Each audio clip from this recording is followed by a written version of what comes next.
Hello, my name is Gorse and I'd like to give you a quick overview of the Virtualmaths project. The activities on the Virtualmaths site have been funded through Yorkshire Forward, West Yorkshire Lifelong Learning and Leeds Metropolitan University.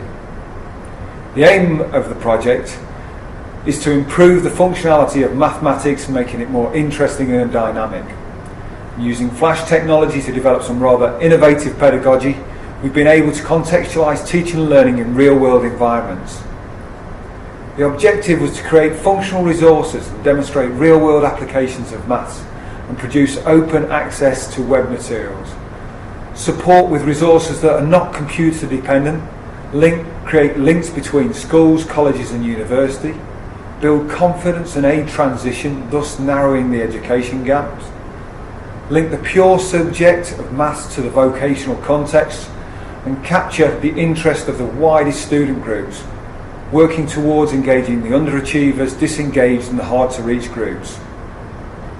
Working with schools and colleges has enabled us to discover what makes maths interesting and more stimulating. To develop the tools, we've drawn on the knowledge of teachers, technicians and professionals, and more importantly the learners. Through workshops and observations, we started to learn what makes the Virtualmaths tools interesting, stimulating and usable, and what's not so interesting and useful. The site's free open access resource. All of the web learning tools are available for use as education and training tools, and the most important aspects of the site are very easily downloaded. This is the Virtualmaths homepage. There are a number of areas to the site and different ways of accessing the information. At the top of the screen there are drop-down menus that release activities, resources and allow you to view messages and feedback connected to the site. The latest activities uploaded are listed on the side of the screen above our Twitter link. The use of social networking tools such as Twitter, YouTube and Flickr are proving important in disseminating information and uploading usable content. We've made use of 360-degree navigable images that help contextualise problems. They give the project a sense of realism and set professional environments in which the tasks take place or are linked to.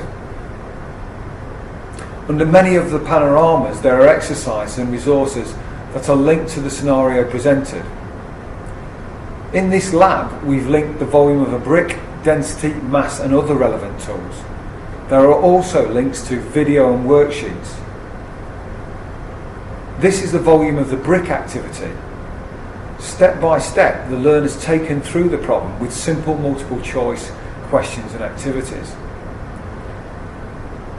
Some of the tools that we've built are dynamic and adjustable.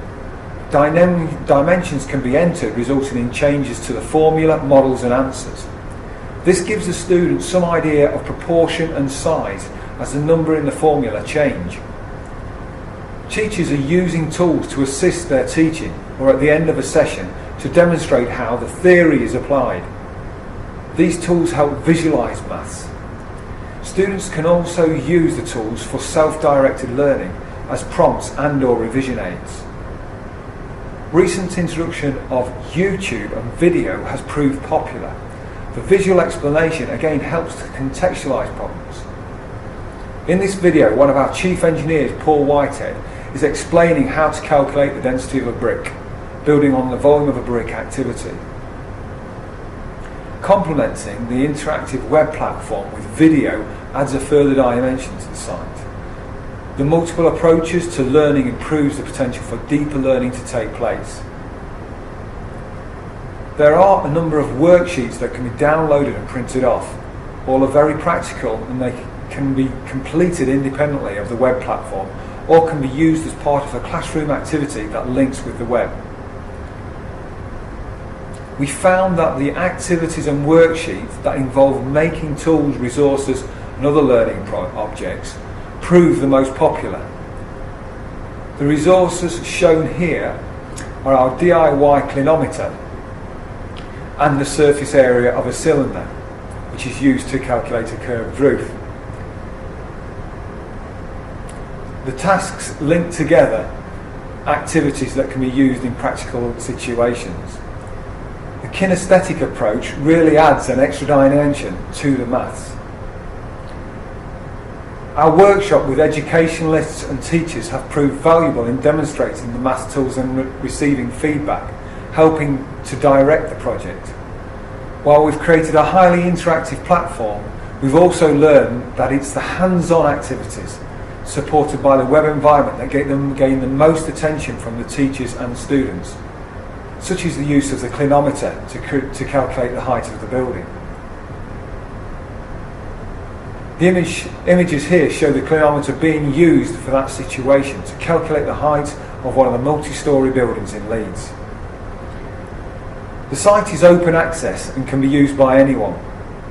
By registering on the site, activities can be downloaded and used independently of the site. Our initial research has shown that within the virtual environment it's possible to contextualise information, making maths functional and interesting, providing a broad range of teaching aids, student resources, individual study tasks and group activities. The project has created a package of material which has great potential to engage students. The case study materials require students to undertake active investigations into both open and closed questions. And tools have been designed as teaching aids and independent learning activities where the teacher's role becomes more supportive or where they can act as facilitators. Through the development of ICT and web learning tools, the theories, principles and concepts of mathematics can be connected to real construction and engineering scenarios. Thank you. I hope you enjoy the site.